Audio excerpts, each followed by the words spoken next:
Every morning, millions of people eat whole grains to protect their bones, and every morning, those same grains are quietly stealing the calcium right out of their body.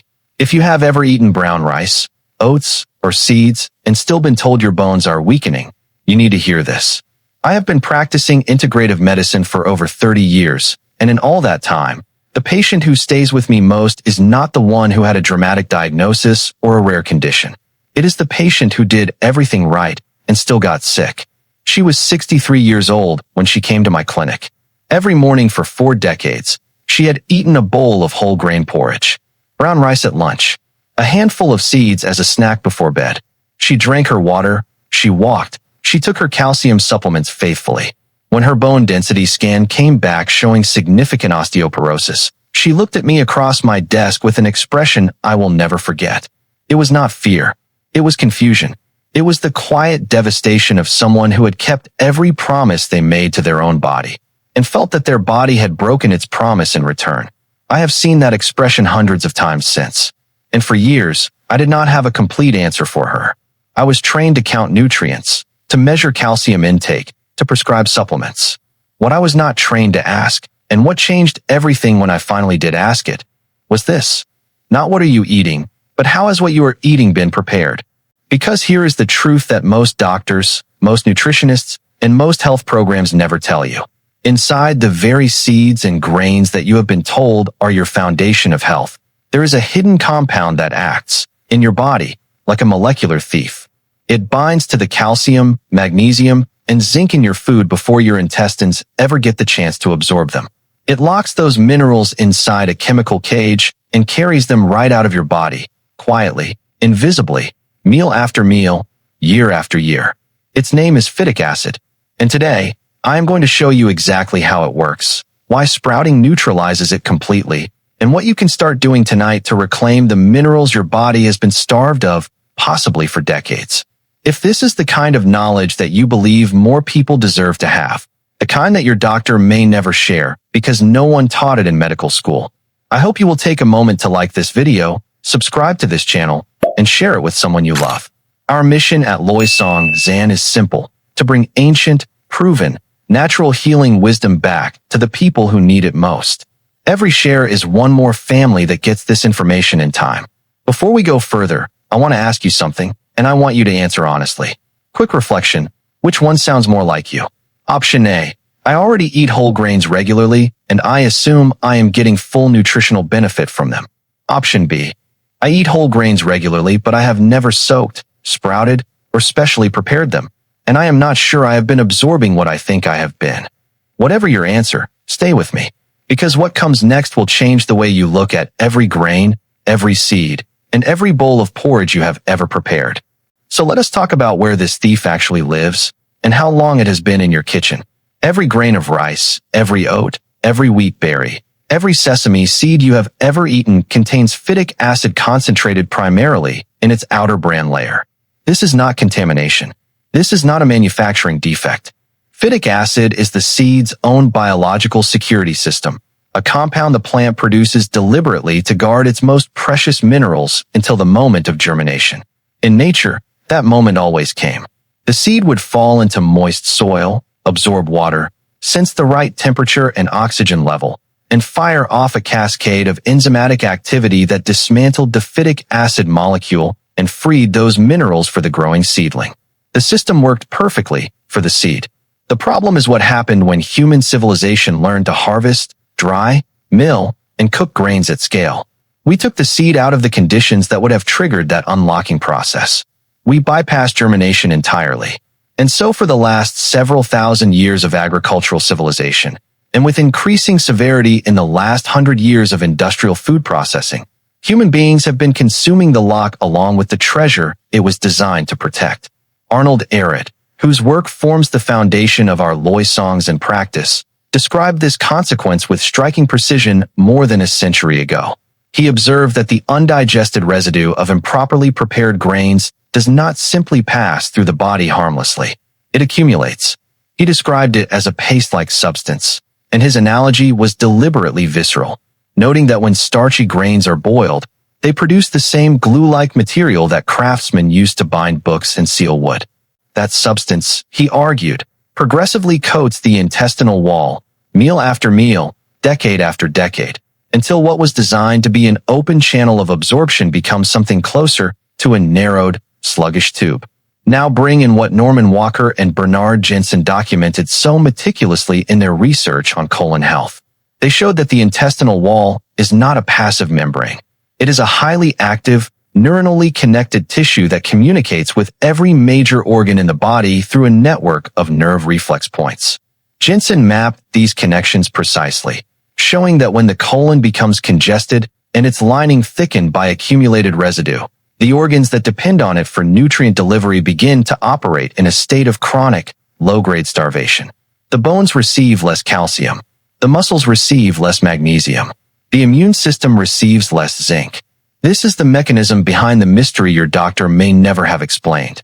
Your blood test shows low calcium not because you failed to consume it, but because the delivery infrastructure, built and damaged over a lifetime of unprocessed grain consumption, is no longer capable of carrying it to where it needs to go.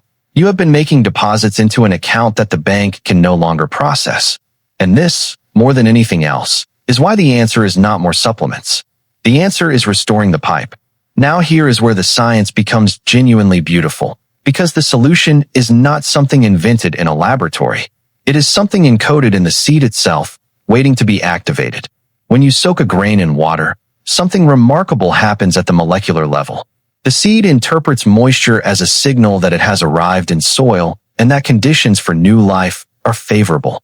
In response, it initiates germination, and the very first thing germination does is activate an enzyme called phytase. Phytase has one primary biological purpose: to dismantle the phytic acid molecule from the inside out, breaking the chemical bonds that have been holding your calcium, magnesium, zinc, and iron in captivity. Within 12 to 24 hours of soaking, phytase activity increases dramatically. The minerals are not created by this process. They were always there. They are simply unlocked, freed, made available for the first time in a form your intestinal wall can actually receive. This is the distinction that changes everything.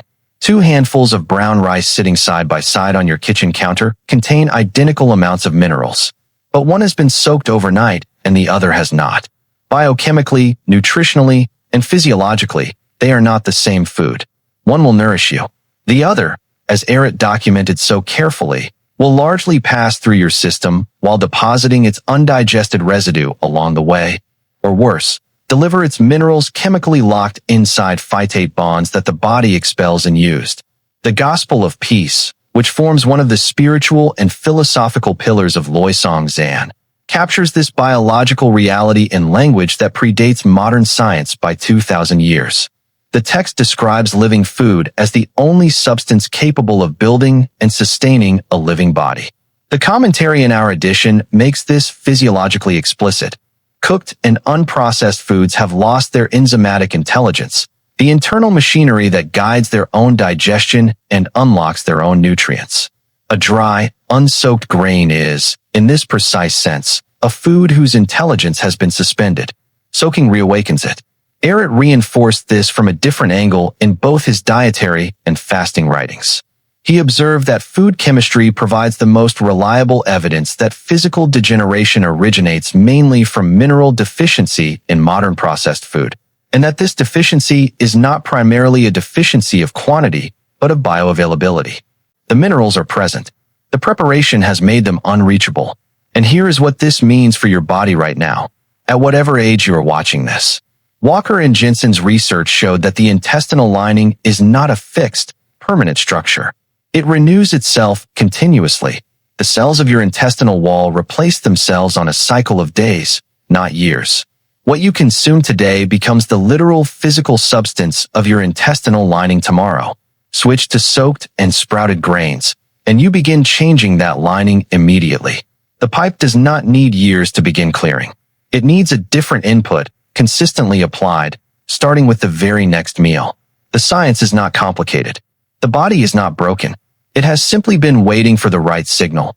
The same signal the seed has always known how to send and receive the moment water arrives. What I am about to share with you is the part of this conversation that I find most humbling as a physician, because it reminds me that the wisest instruction on this subject was not written in a medical journal. It was written 2,000 years ago. In the Gospel of Peace, there is a passage where Jesus instructs the people gathered around him on how to prepare their daily bread. He says, "Moisten the wheat, so the angel of water may enter it. Then let it stand in the open air. Let it sit from morning until evening under the sun, and only then grind it and eat it." The commentary in our Loy Songs in edition of that text makes the biological meaning unmistakable.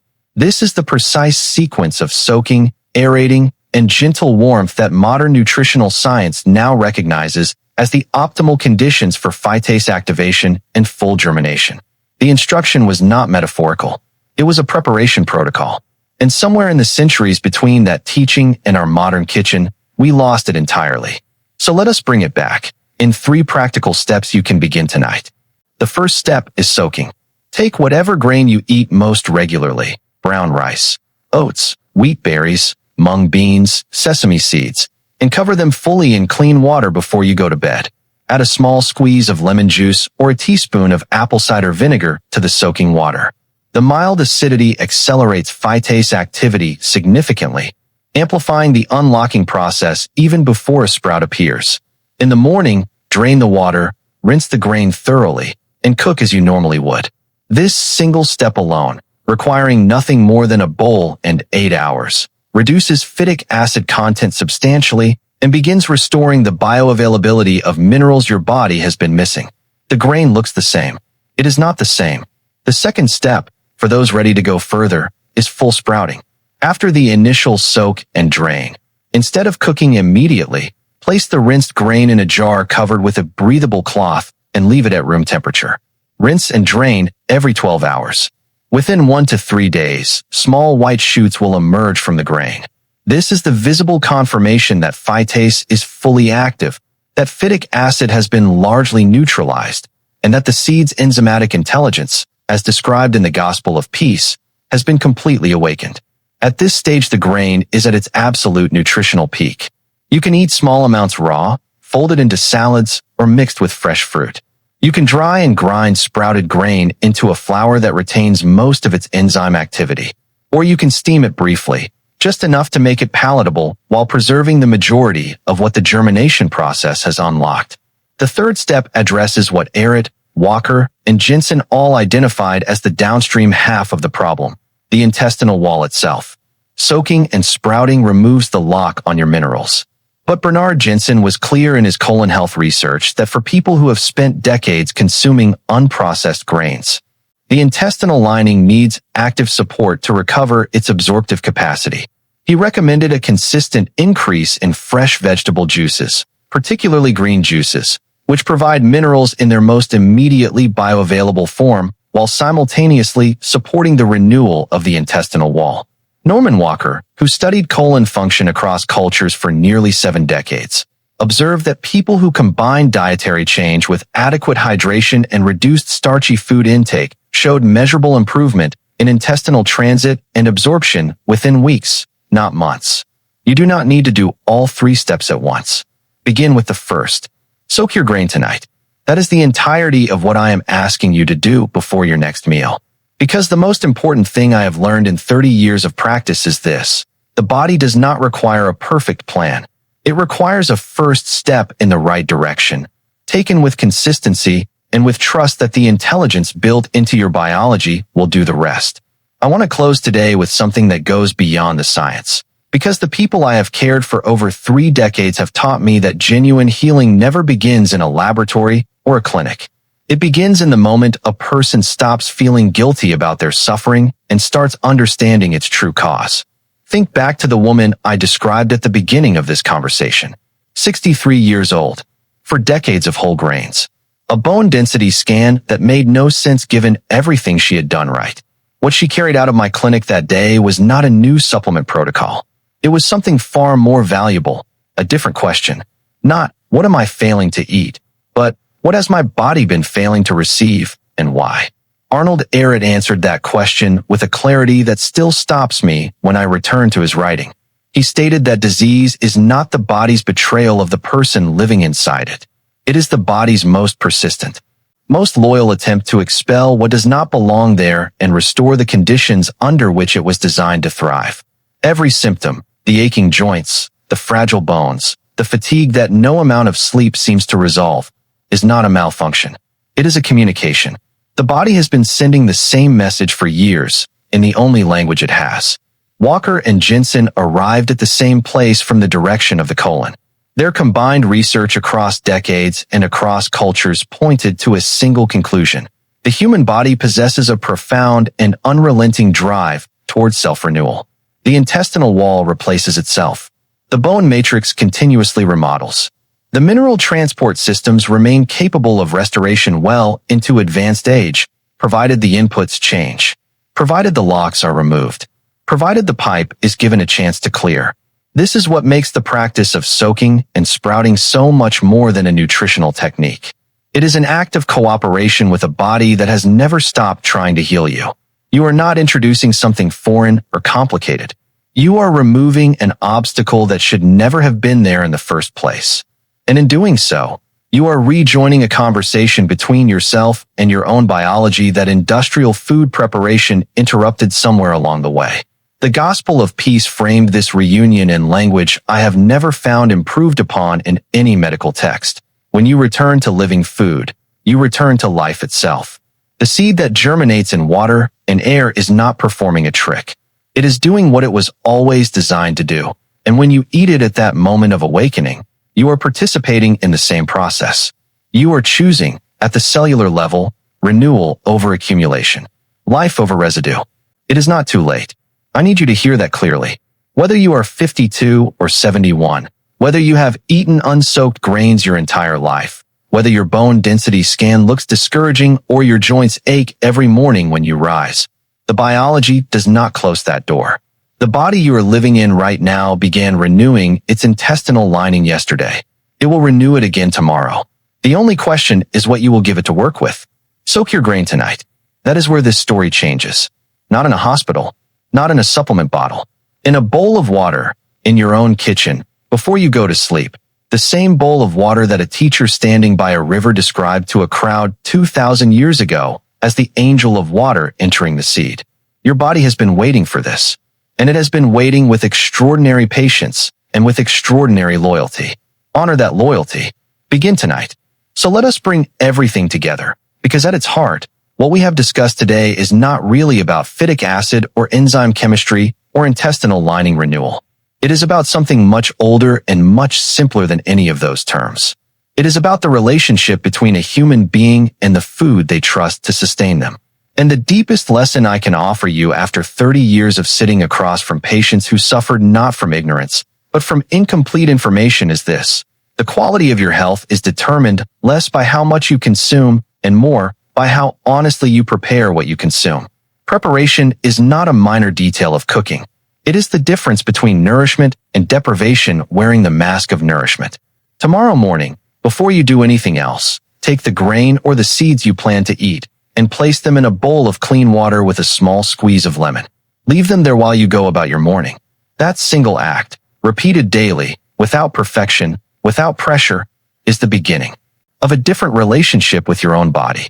Not a diet, not a program, a practice, quiet, consistent, and profoundly respectful of the intelligence that both the seed and your body already possess. And now I want to ask you something genuinely, because the comments of this channel have always been one of its greatest gifts. What has your personal experience been with bone health, mineral deficiency, or simply the feeling that your body has not been absorbing what you have been giving it? Have you ever tried soaking or sprouting your grains? What changed, and what questions do you still carry? Share your story below, because someone reading your words 6 months from now may find in them exactly the encouragement they needed to take their own first step. For those of you who are ready to move from understanding into action, I have put together what I call the Healing Toolbox, and you will find the full details linked in the description below this video. It includes the specific cold-pressed juicer I use and recommend for supporting intestinal wall recovery with fresh green juice, the organic apple cider vinegar, and pink Himalayan salt that form the foundation of the soaking protocol we discussed today, and the glass storage bottles I use in my own kitchen, because the vessel matters as much as what you put in it. I have also included my 28-day mineral restoration guide, which walks you through the full transition from unsoaked to sprouted grains in a sequence that is gentle, realistic, and sustainable for someone at any age or starting point. And for anyone who signs up through the link in the description, there is a free gift waiting, my personal morning routine document, which outlines the exact first 30 minutes of each day that I have followed for the past decade to support digestion, mineral absorption, and sustained energy. I do not share these resources because I am in the business of selling things. I share them because in medicine, the right tool at the right moment is the difference between a good intention that fades and a real change that holds. You now have the understanding. These are simply the tools that make the practice easier to begin and easier to sustain. If this video has given you something useful, a new question, a moment of recognition, a reason to treat your evening grain preparation differently tonight, then please take one more moment to click the subscribe button and give this video a like. Every subscriber to this channel is someone who has chosen to take their health seriously, to look beyond the surface of conventional advice, and to trust that the body's capacity for healing is far greater than most of us were ever taught. That community is worth building. That mission is worth continuing. And I am grateful, as I am at the close of every video, that you chose to spend this time here. Until next time, prepare well, eat with intention, and trust the extraordinary intelligence of the body you were given.